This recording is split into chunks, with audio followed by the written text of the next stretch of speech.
नमस्कार दोस्तों, स्वागत है आप सभी का हमारे चैनल न्यू मोटिवेशनल लाइफ के एक और नए वीडियो में। दुनिया में 3 तरह का भोजन करने वाले लोग हैं, मांसाहारी, शाकाहारी और वेगन। इस वीडियो में हम आपको मांसाहार से जुड़ी कुछ महत्वपूर्ण जानकारी देंगे और बताएंगे कि गरुड़ पुराण तथा अन्य धर्म ग्रंथों में मांसाहार के बारे में क्या कहा गया है। इस वीडियो को हमने 3 भागों में बांटा है।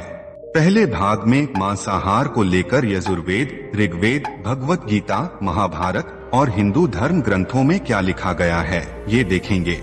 दूसरे भाग में मांसाहार पर विज्ञान का क्या कहना है इस पर बात करेंगे और तीसरे भाग में अन्य धर्मों में मांसाहार के बारे में संक्षिप्त चर्चा करते हुए गरुड़ पुराण की उस कथा का वर्णन करेंगे जिसमें श्री कृष्ण ने मांसाहार को लेकर समाज को विशेष संदेश दिया था।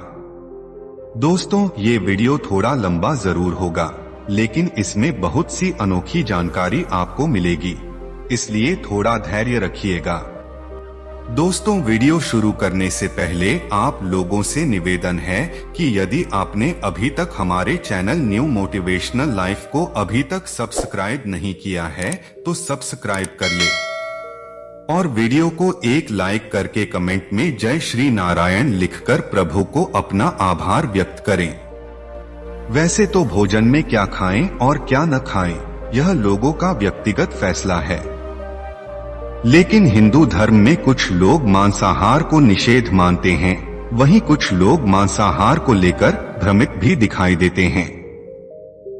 आज भी समाज में देखने को मिलता है, एक और मांसाहार ग्रहण करने वाले शाकाहारियों को घास फूस खाने वाला बताते हैं, तो वहीं दूसरी ओर शाकाहारी लोग मांसाहार खाने वालों को जानवरों पर अत्याचार करने वाला मानते हैं।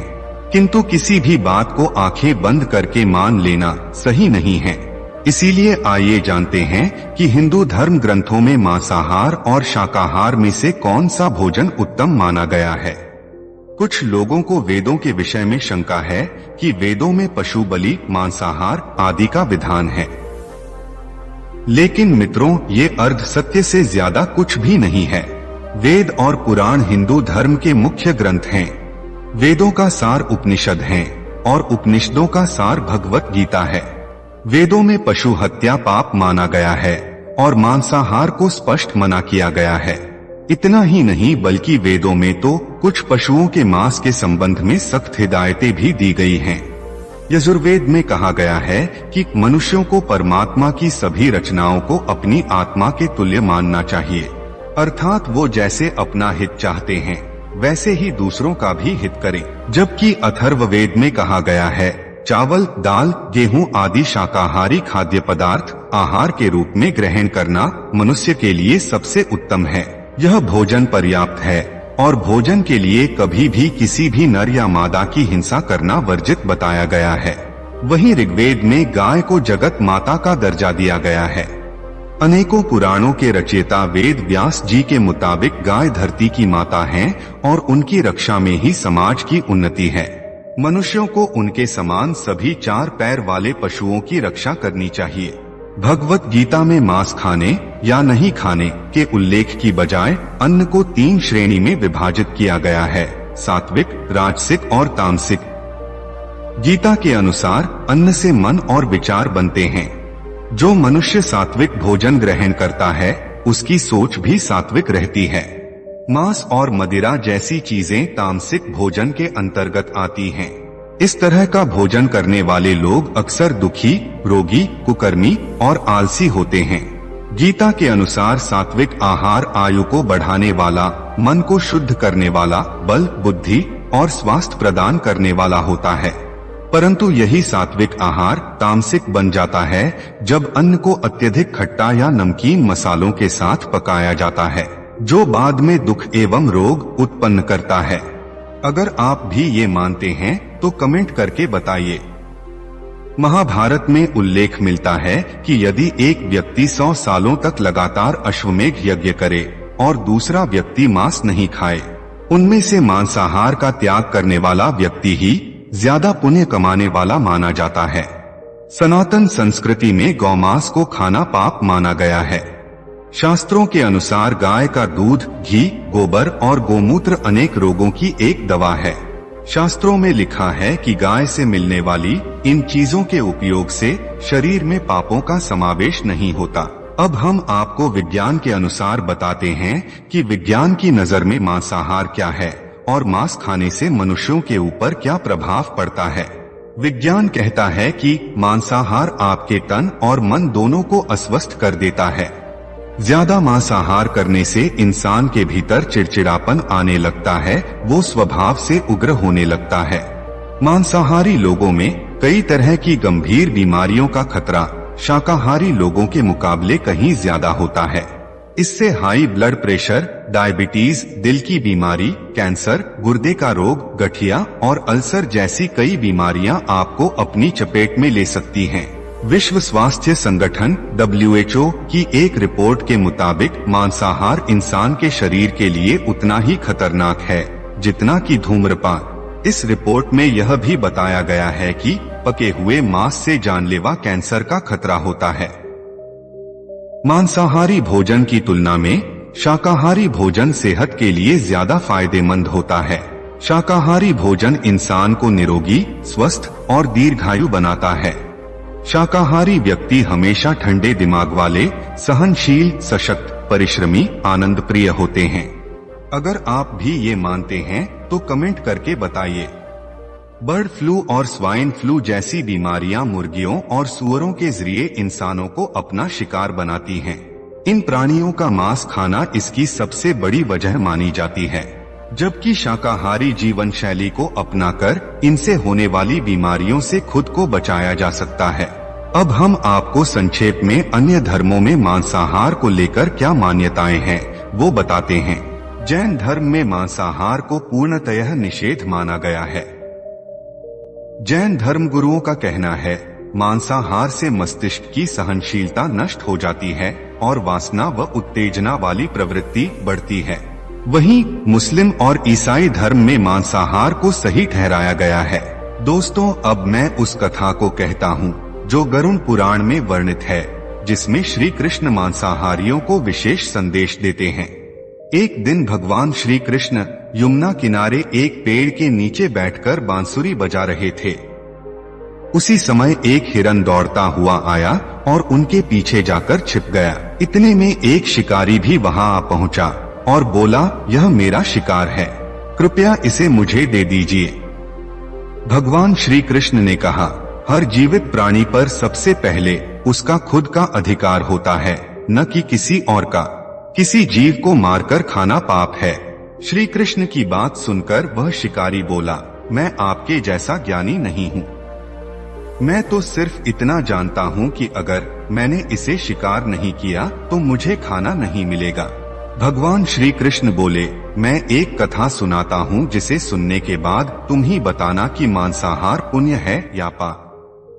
एक समय की बात है, मगध राज्य में लंबे समय तक बारिश नहीं हुई और खाने की समस्या आ गई। इस समस्या से निपटने के लिए मगध के राजा ने अपने मंत्रियों और कामगारों को बुलाया और पूछा कि खाने की सबसे सस्ती वस्तु कौन सी है। यह सुन सभी मंत्रीगण सोचने लगे, चावल, गेहूं, आलू आदि पदार्थों को उगाने के लिए बहुत श्रम करना पड़ता है और उसमें समय भी काफी लगता है। ऐसे में तो कुछ भी सस्ता नहीं हो सकता। तभी शिकार का शौक रखने वाले एक मंत्री ने खड़े होकर कहा, महाराज, मेरे मुताबिक सबसे सस्ता खाद्य पदार्थ मांस है। इसके लिए धन भी खर्च नहीं करना पड़ता और पौष्टिक खाना भी मिल जाता है। यह सुनकर अन्य मंत्रियों ने भी इस बात का समर्थन कर दिया, लेकिन महामंत्री अभी भी चुप थे। यह देख राजा ने महामंत्री से पूछा, आपका क्या मत है?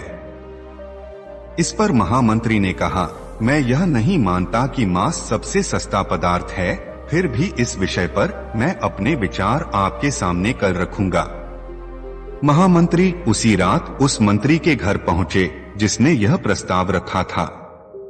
महामंत्री ने कहा, संध्या को महाराज बीमार हो गए हैं, उनकी हालत बहुत ही खराब हो गई है। राजवैद्य ने कहा है कि किसी शक्तिशाली देह के हृदय का 2 तोला मांस मिल जाए तो राजा के प्राण बचाए जा सकते हैं। इसलिए मैं आपके पास आया हूँ। कृपया अपने हृदय का 2 तोला मांस देने का कष्ट करें और इसके बदले आपको 1 लाख स्वर्ण मुद्राएं दी जाएंगी। यह सुनकर उस मंत्री के चेहरे का रंग फीका पड़ गया। वह सोचने लगा कि जब जीवन ही नहीं रहेगा तो लाखों स्वर्ण मुद्राओं का मैं क्या करूंगा। मंत्री तुरंत अंदर गया और अपनी तिजोरी से 1 लाख स्वर्ण मुद्राएं लेकर आया। मुद्राएं महामंत्री को देकर बोला, हे महामंत्री, मैं आपकी 1 लाख स्वर्ण मुद्राओं में अपनी 1 लाख मुद्राएं और मिला देता हूँ। इस पैसे से आप किसी और के हृदय का मांस खरीद लें, किंतु मुझे माफ कर दें। महामंत्री इसी तरह बारी बारी से सभी मंत्रियों के पास गए और सभी से राजा के लिए 2 तोला मांस मांगा, परंतु कोई भी राजी न हुआ। सबने अपने बचाव के लिए महामंत्री को अपनी क्षमता अनुसार लाखों मुद्राएं दे दी। इस प्रकार महामंत्री ने एक ही रात में बहुत सा धन जमा कर लिया और सुबह होने से पहले ही अपने महल में पहुंच गया। अगली सुबह सभा में राजा उपस्थित हुए, जिन्हें देख सभी मंत्रियों को अचरज हुआ।